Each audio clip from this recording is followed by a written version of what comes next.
Welcome to Behind Them Sticks. It is your boy Ham Solo. I am with the man with a million, or probably plenty more than that by now, Randall Thor19. How you doing today, bud? I'm doing good, man. I'm excited to be on. I think we've been trying to do this for a little bit because you had messaged me before, but I get so many DMs that sometimes it just slips through the cracks.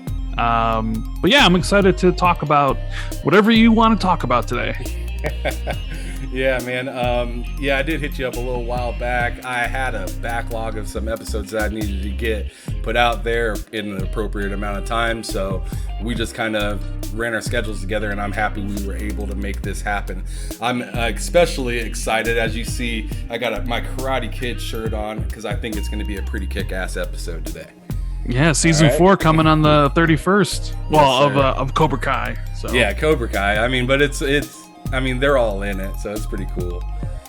But anyways, what gaming and social media platforms are people able to find you on so they can check you out or, game with you or whatnot? Yeah, I mean, I mostly game on Xbox. So my gamer tag there is Randall Thor19. Social media, I'm on YouTube. youtube.com/RandallThor19, and I'm also on Twitter, although I don't use Twitter that much, but I try to answer all the DMs and stuff I get. So Twitter's same thing, at Rand_AL_Thor_19. I don't use Twitch, I don't use Instagram, I don't use TikTok. It's just pretty much Twitter and YouTube for me. Really simple. I like it. Yeah, really simple.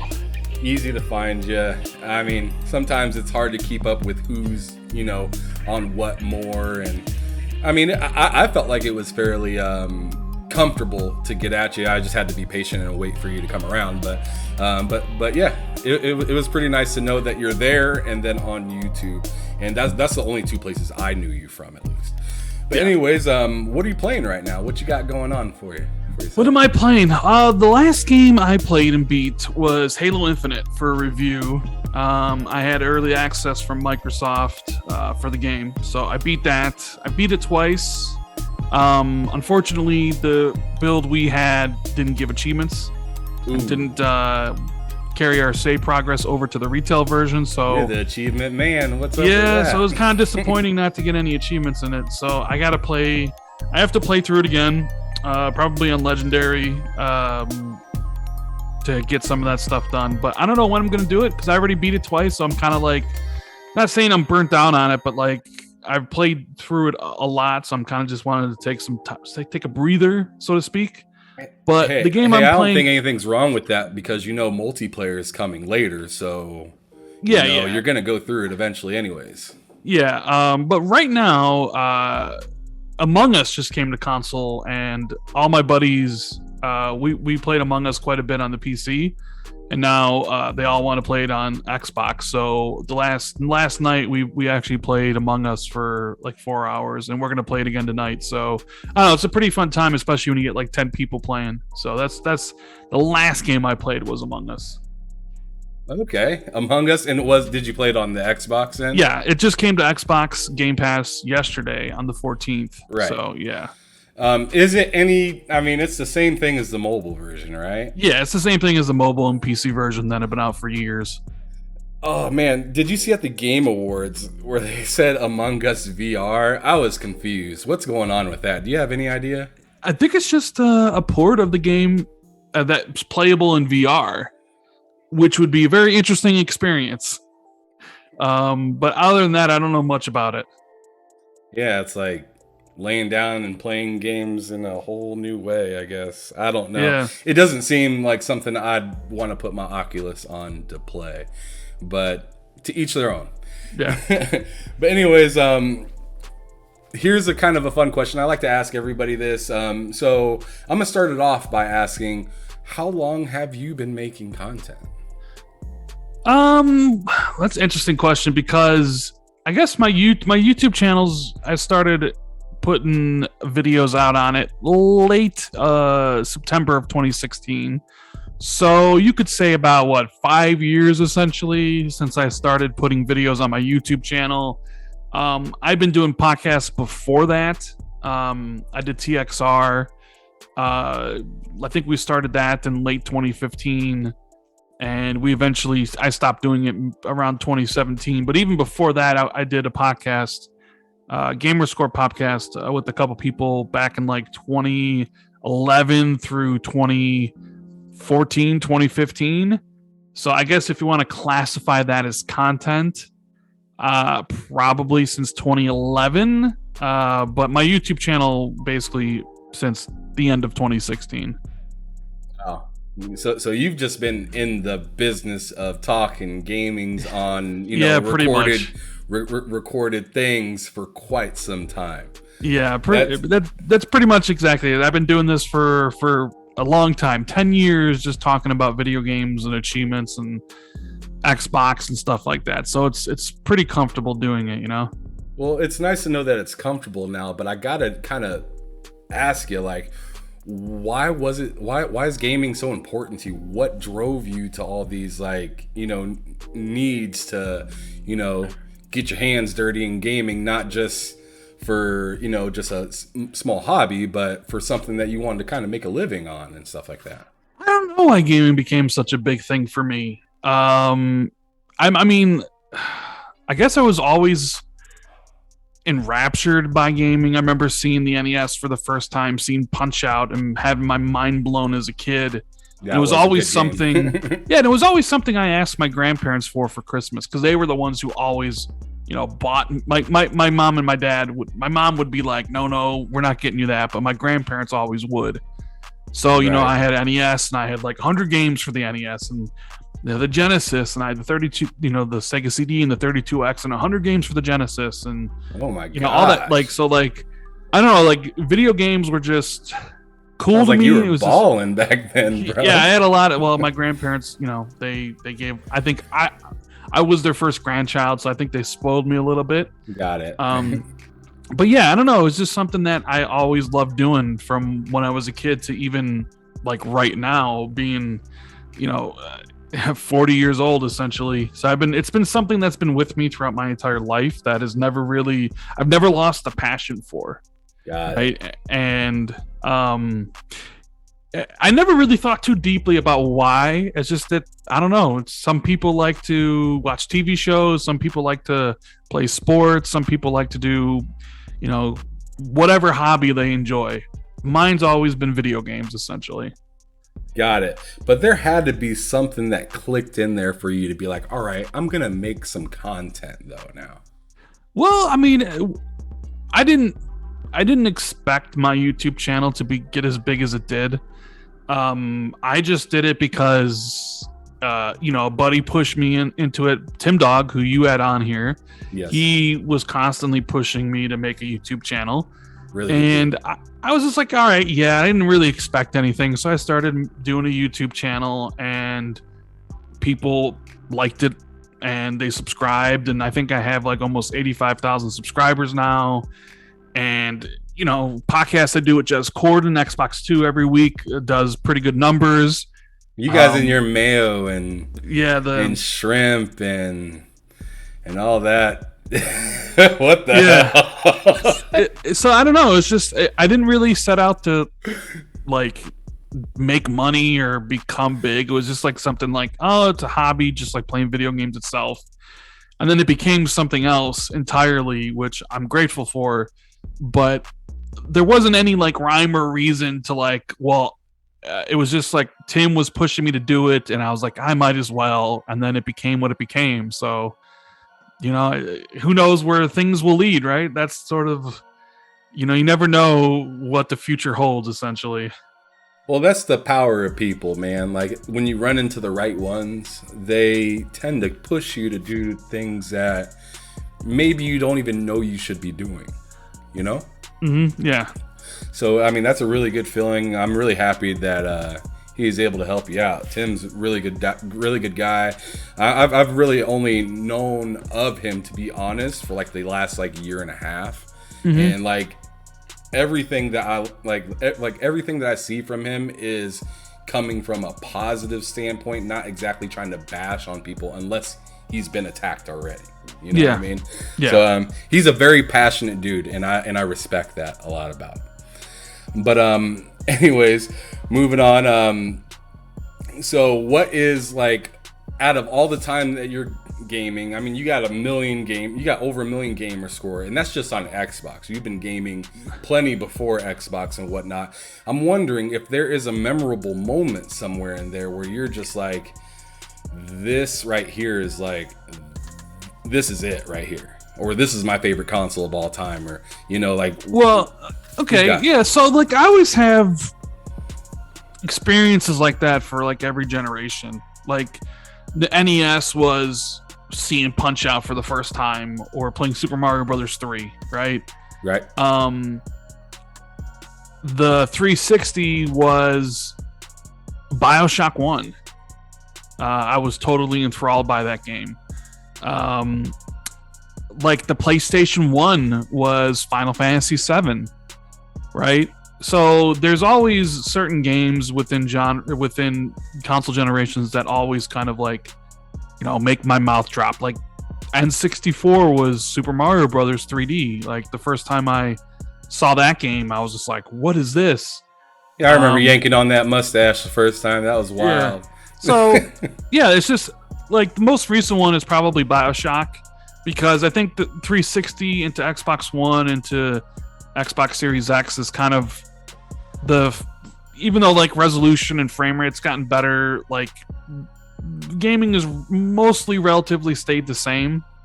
But I always remember BioShock because I got the game early. My buddy had bought it for me because Kmart sold it early, like a week ahead of time. And the reviews weren't out, so I didn't know if the game was good or bad. I just saw the trailers and thought that looked really cool. And then, you know, how amazing the game was and the twist. So I was playing this game and I didn't know what to expect, and it was just, like, such an incredible experience. So yeah, that's like God of War was amazing, and Red Dead Redemption 2, but, like, for me, the last, like, great experience I've had where I just had, like, the game just completely blow me away in every way was BioShock 1. And that's the most memorable moment of all. Well, I mean, I wouldn't say it's the most memorable. Like I said, you know, Final Fantasy 7, the first time I played that, or first time I played Super Mario Brothers 3. There's, like, a collection of stuff. But you're just saying that's the last one. Resident Evil 2. Yeah, the last one that really kind of stuck with me that I can still remember how I felt was BioShock 1. Man, that's some time. Yeah. That's a little while. So, I'm sure you're excited for this generation to just see all the stuff that they come out with, because they got a lot of people on the edge of their seats for a lot of different things. That is true. So very good, very good. And including PS5 as well. I'm not sure how. I don't think you talk about it too often, but they got a lot of stuff going on there as well. So I'm excited really for both sides. I'm just a person that likes gaming. I'm not a war guy. I'm not out here trying to pretend like I get money from any of these people. I'm literally just here having a good time, and I'm made a show because I love gaming so much. So I feel you. But I got a very fun piece that I like to do with everybody without overthinking. When I say the name of a console, I want you to spit out the first game that comes to your mind. Okay. I don't care if it's a multi-plat or, you know, whatever. Okay? All right. So I heard you say 32X and stuff like that. So I feel like I have a pretty deep bag to reach in when it comes to consoles. So the first one I'm going to start out with is going to be the Sega Saturn. The Sega Saturn. I own that system, but I didn't really own that many games for them. So you actually picked the wrong system for that one. Yeah, I mean, I'll just say Sega in general. Like, when I think of Sega, I think of Sonic. When I think of Sega CD, I think of Sewer Shark.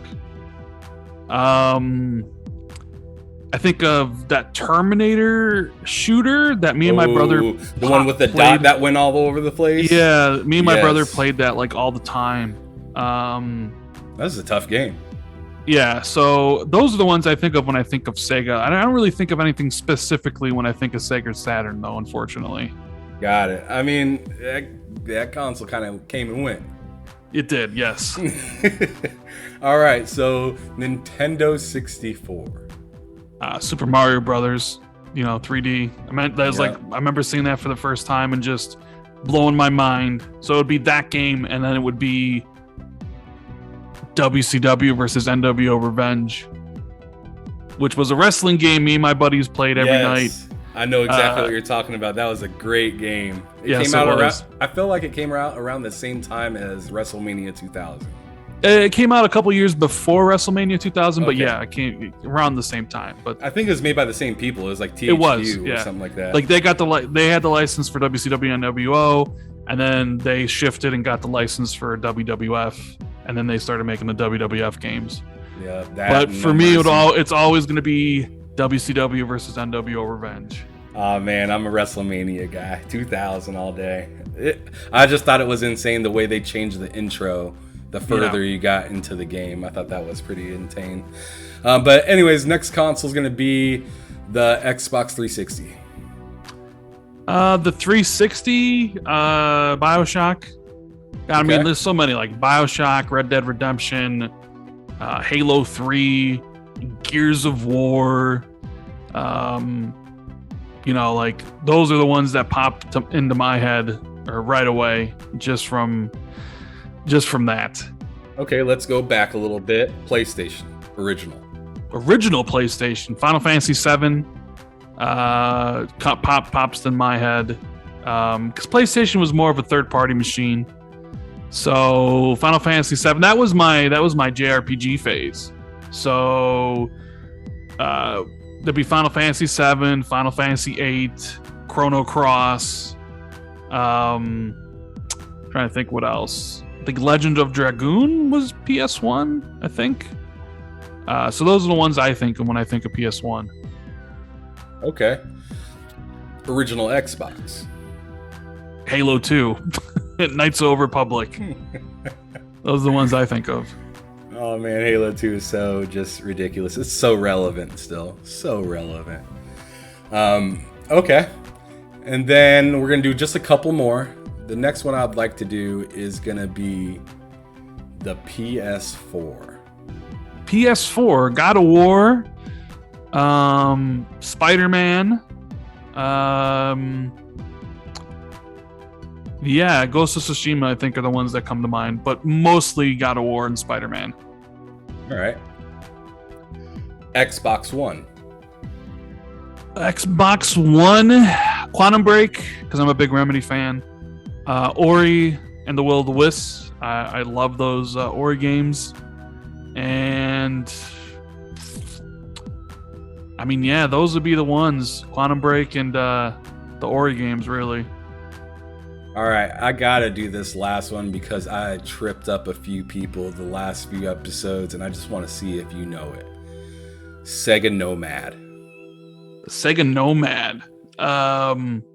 I've heard the name, but I'm not exactly sure what it is. So refresh my memory. What's the Nomad? One of these episodes, somebody's gonna answer me. But anyways, the Sega Nomad was a handheld console, just like the Game Gear. Took full size cartridges in, and you could plug it to your TV. But I mean, it was pretty much a Sega that you could plug into your TV or take with you anywhere. It was like Switch before Switch. Okay, I did not have it. I didn't have Game Gear either. I wasn't much of a handheld gamer. My brother had a GameCube, but I didn't really use it. So Nomad's not my thing, I guess. I don't know anything. I've heard the name, but I don't know really anything about it. Yep, it was super cool for its time because, like I said, full-size cartridges could go in it. So you could play your Sega Genesis and not have to rebuy a game. It was almost like a little bit of a thing Xbox is kind of doing right now. Xbox and Sega, I feel like, are... they're pretty close. I'm starting to sound like Everborn now. But anyways, let's move to the next subject. I think we had enough of that one. What is one genre of gaming that Randall Thor19 is like, keep this away from me? I don't. One genre of gaming. If there's multiple, go on ahead. But like, I'm just saying, like the most hated one. My most hated one. I'm not the biggest fan of like music genre, right? Like Just Dance and stuff like that. Like that sort of stuff is not my. I forget. Not those my are video thing. Games. Yeah. I like shooters, like RPGs. I mean, maybe now, and I used to love JRPGs, but nowadays I really don't. So maybe JRPGs would be into that genre. Sports. I'm not really into sports either. So like I probably would include sports in that. I'm trying to think of some other You're not ones. playing basketball with Dealer? Well, Dealer. So the only reason I even played that was because I had gotten the game for free from Xbox for a review, like along with the review of the console. Because otherwise I wouldn't have bought it. I wouldn't have spent my money on it. I don't care. I didn't buy this year's NBA 2K, so yeah. I mean, it was fun, sure, but I'm not buying 2K. I'm not buying Madden. I'm not buying FIFA. Yeah, I'm protesting these yearly games, man. Until I feel like they need to take like a 2 to 3 year break and come out with some quality that we ain't seen before. Yeah, well, unfortunately, that's not going to happen. No, because they're still topping the charts. And even though, like, anybody that, I don't know, that's objective knows better than to give that game an awesome rating. I mean, you look at it in Metacritic and everything like that, and it's just awful. But somehow they're still on the top of the charts every year. Right. It's insane. But, yeah, great answer. Next one that we're going to have to go with is going to be the 3 best games for you. I know the Game Awards just happened. I want you to throw that out the window and don't even think about this. I want this to just be your pure 3 best games of the year and then the best of the 3. Which one you pick? Okay, so we got Halo Infinite. Okay. We got Returnal, and we got Hitman 3. Probably be my top 3. That was the fastest answer I've ever got. Oh my goodness. Kid Smooth like took 5 minutes to like figure out, because he was like, man, I have like 10 games. I don't know which one to put up there. But yeah, you hit that quick. So you said Hitman, Halo Infinite, and Halo Infinite and Returnal. Probably my top 3. Okay. With Halo Infinite being number 1. Oh wow. Yeah. Putting that all the way up there. What was so intriguing for you in Hitman? Because I haven't heard anybody bring that one up. I mean, I'm a big Hitman fan, and those levels that they've created are spectacular. And I love going through that game and just trying to figure out different ways to take out your target. And the story they told was really interesting. The game looked and ran incredibly. And it was just, it's like the best Hitman game they've probably ever made. And it's a franchise that kind of flies under the radar for a lot of people. But as someone who's a big fan of the franchise, it's exactly what I wanted. And I think I put about 70 hours into the game when it came out, like 60 hours, 70 hours. So yeah, I mean, I love Hitman 3, and that's why it's there. And Returnal, I felt was the best PlayStation game, best PlayStation exclusive. I loved it. I could not stop playing it. It's just like, it was a lot of fun.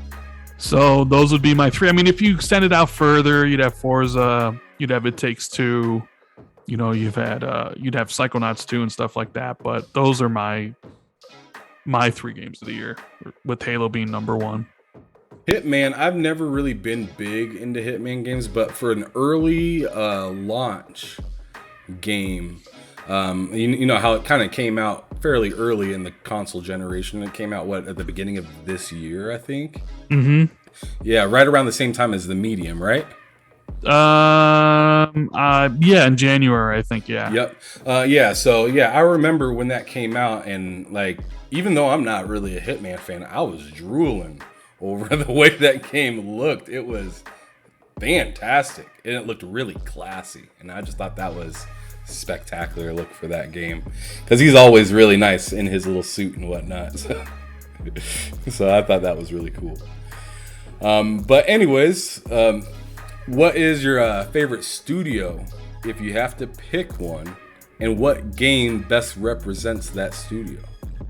Favorite studio? Wow. This is a tough one. I don't really think much about this. You know, I gotta say I love Rockstar. Grand Theft Auto 5, Red Dead Redemption 2. A lot of their games are iconic. And if I had to pick one, maybe it's them. Even like when they did Max Payne 3 and stuff. So I'm trying to think of like a studio whose games they put out that I've loved all of them, and Rockstar would be one of them. Ninja Theory would be another. So yeah, I don't know. I guess I just go with Rockstar. So I love Grand Theft Auto and I love Red Dead Redemption. A lot of their games are can't miss, and if I had to pick a game that was like perfect, it would probably be Red Dead Redemption 2 or Grand Theft Auto 5. I guess I haven't played Grand Theft Auto 5 since it came out on the 360, but I mean, Red Dead Redemption 2 was my favorite game of last gen, of Xbox One, PS4 gen. I think it was just better than every game. So that would probably be the one I would pick. That would be Red Dead 2. I hear you there. I like Rockstar as well. Just like you said, I have such a history of so many games with them in the past.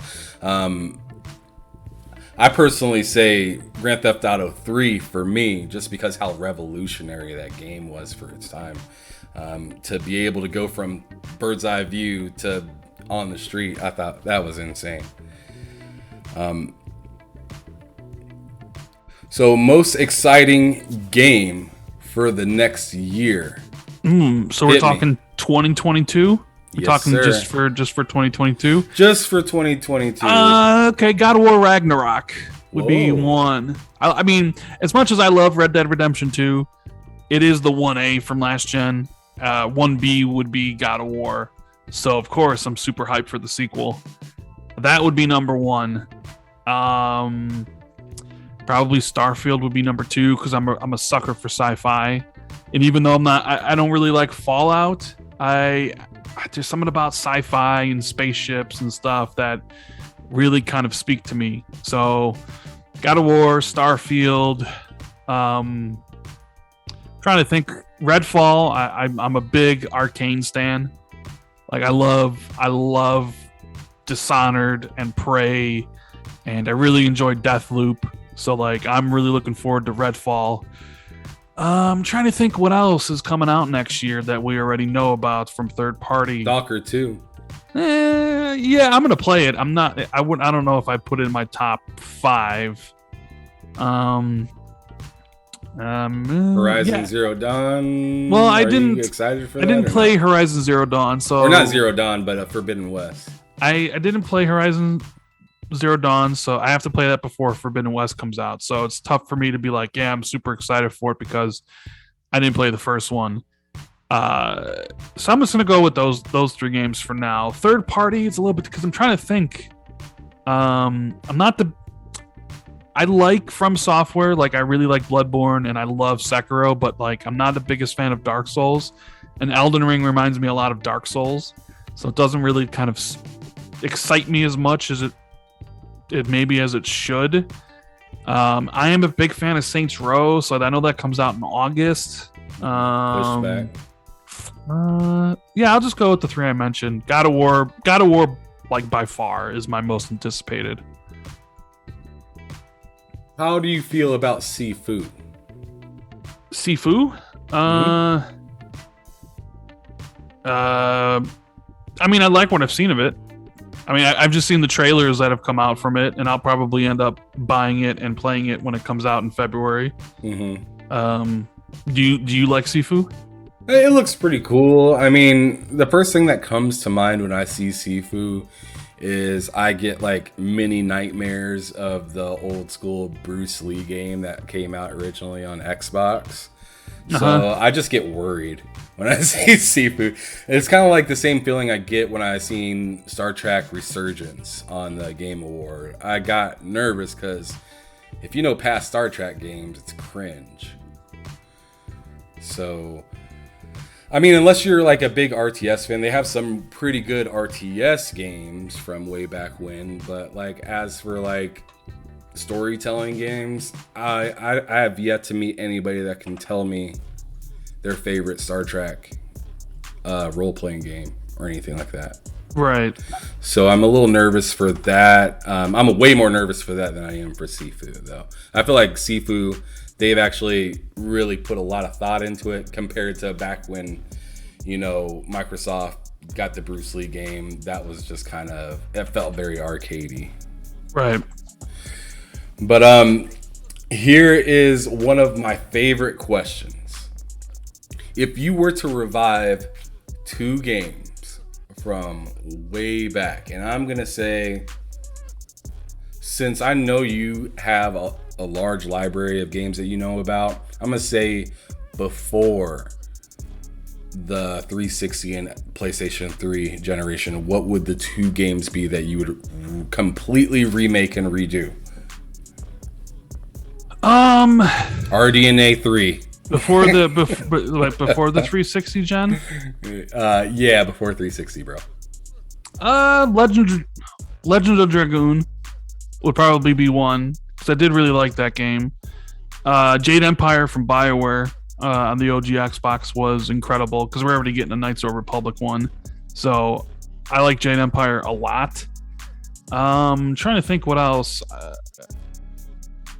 Yeah, I'll just pick those two. Legend of Dragoon, a remake, would be killer for the PS5, and a Jade Empire remake would be killer for, you know, just in general, I think. Okay. Those are two interesting games that I haven't had on this show yet. Okay. That nobody has said. And I'm curious if I'll hear somebody else ever throw out those games in the future. But here's kind of a different turn.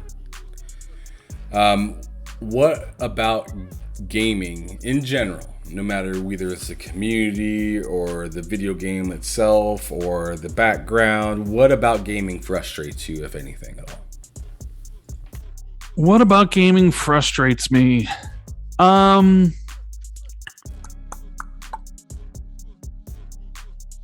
That's an interesting question. I feel like a doctor asking these questions. I think greed is one of the things that frustrates me. Like PlayStation charging people $10 for what is essentially a patch, like with Uncharted Lost Legacy and Death Stranding. It's a little frustrating. That stuff should just be free. Some of the games as a service stuff is also frustrating. Like some of the stuff that's going on with Halo regarding monetization and progression and all that stuff. And like, well, it's okay because the game's ever growing and it's going to be here forever. So there's going to be changes. Like some of that stuff can get really frustrating. And then like now with the game companies pushing into NFTs and things like that. And I can just already see a lot of the companies getting wide-eyed with money, thinking that they could make a whole lot of, bucket loads of money over it is definitely something that I think is going to be frustrating for a lot of people. I guess you could say maybe the lack of, you know what else really does frustrate me? I'll say this. And it's not because, and I know the reasons why, and they're very valid, but the fact that we're lucky to get one game in a franchise a generation now, right? Where it's like, we'll get God of War this year or next year in 2022, but we'll be lucky to get another God of War until potentially the next PlayStation, right? No, I totally get it. Oh So my because goodness. like we went from like 360 gen or like earlier gens where we'd get a game every other year, right? Assassin's Creed used to do a game every year, and then now it's like almost every 2 years or whatever it is. And it definitely seems like they're just, because games take so long to make now, and they got to be bigger than ever, and they got to have, games as a service and multiplayer. It's just like, not only are you like Halo Infinite, for example, it took 6 years for us to get a sequel, and now this is the only Halo game we're going to get for the next 10 years, right? So not only are you just going to get one, and I'm a big Rainbow Six fan, right? I played Rainbow Six Siege for 150 hours, but my group and myself fell off of it. We stopped playing it, and there's no chance we'll ever go back and play Rainbow Six Siege. It's not like Ubisoft is ever going to put out a Rainbow Six Siege 2, a different game that would actually make us want to go back and play it. They're just going to keep on updating Rainbow Six Siege, and none of us are interested in going back and playing that game. So you have this combination of games of a franchise that now take 5 years or 4 to 5 years in between you get a sequel, which is a long time. And then sometimes you get games of franchises that you like, but you're only going to get one of them for the next 10 years because they have to be a live service. That's frustrating to me. Do you think a lot of game companies with, these mega games like, Far Cry and Halo, Grand Theft Auto, do you think a lot of these mega games are going to start only putting out one game and turning it into a DLC machine? Some of them will, for sure. Like, I get it from a business perspective. It makes sense for Halo, right?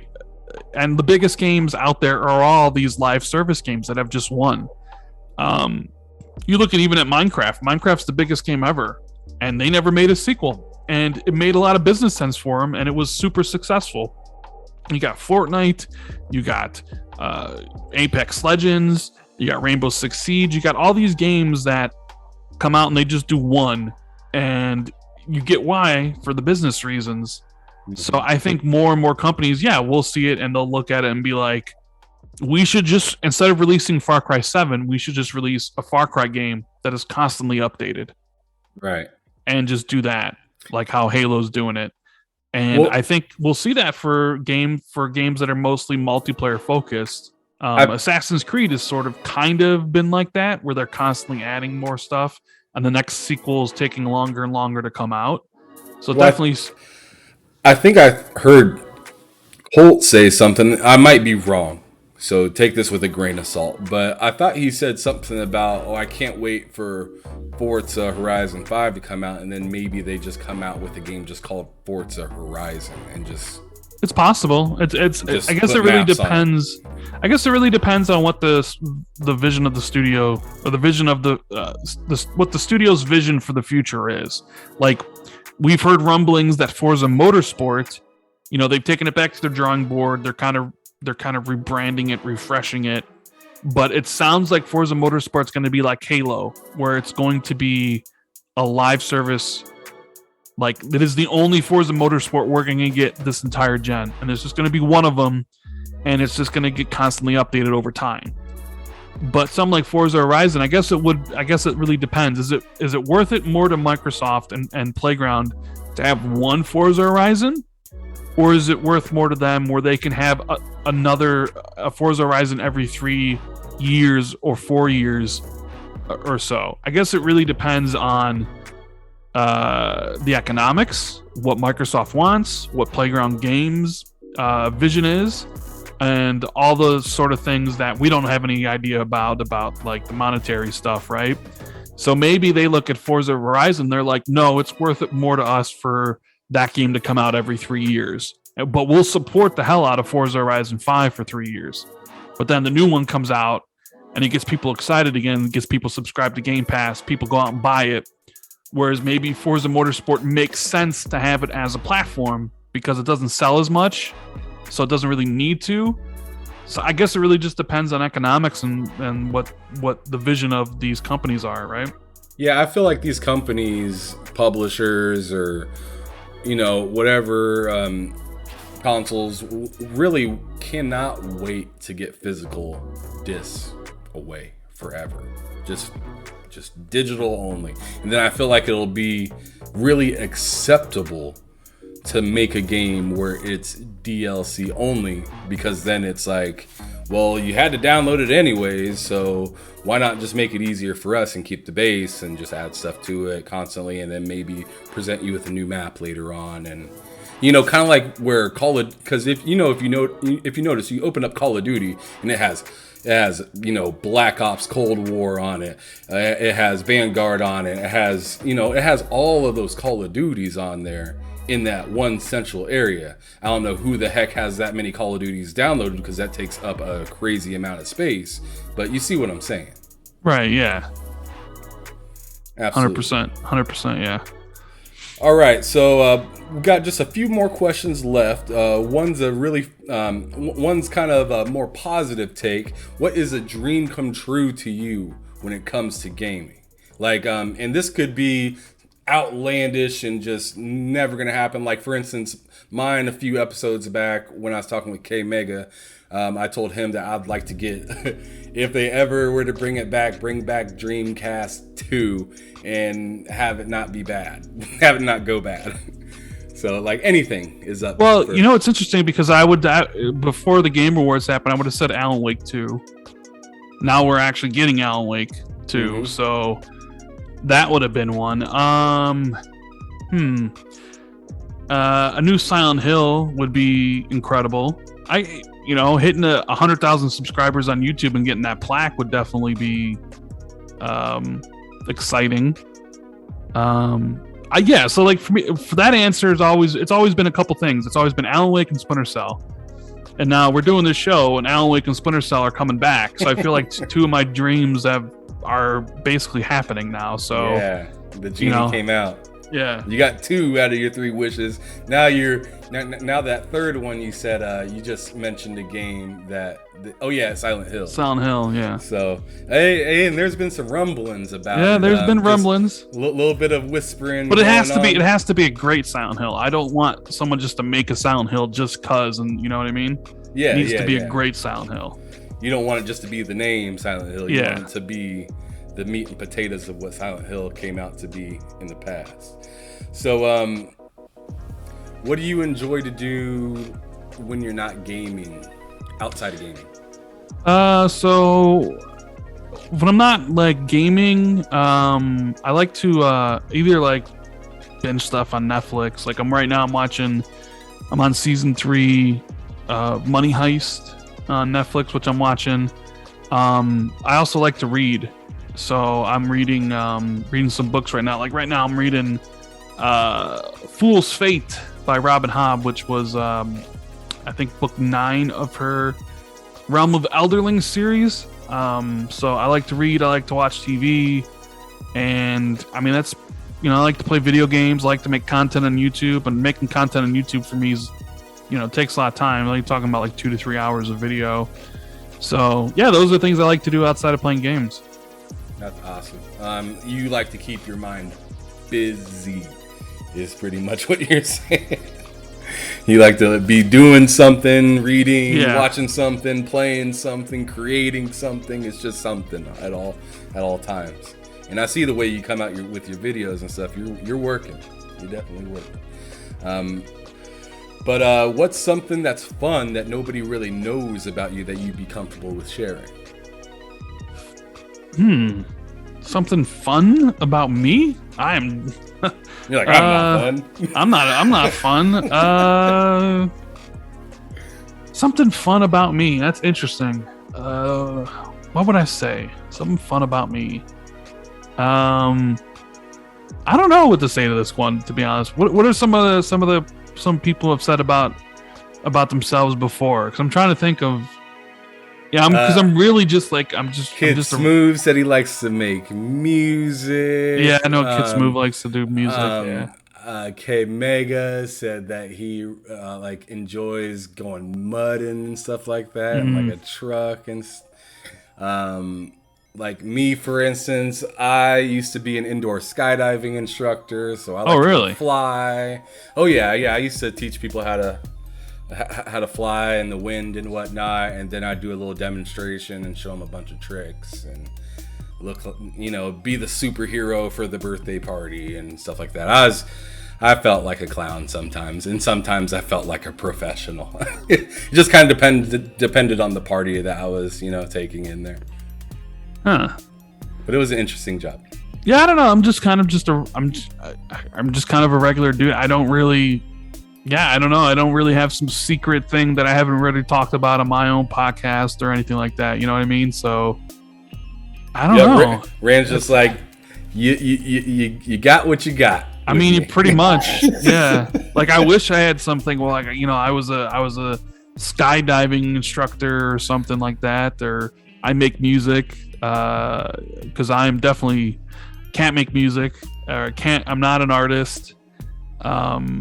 Yeah, I don't know. I think I'm just a boring person, I guess. All right. Well, moving on. The very last question I got for you, bud, is, or it's not even a question, it's more of a request from me. I would like you to describe gaming in 3 words. Gaming in 3 words.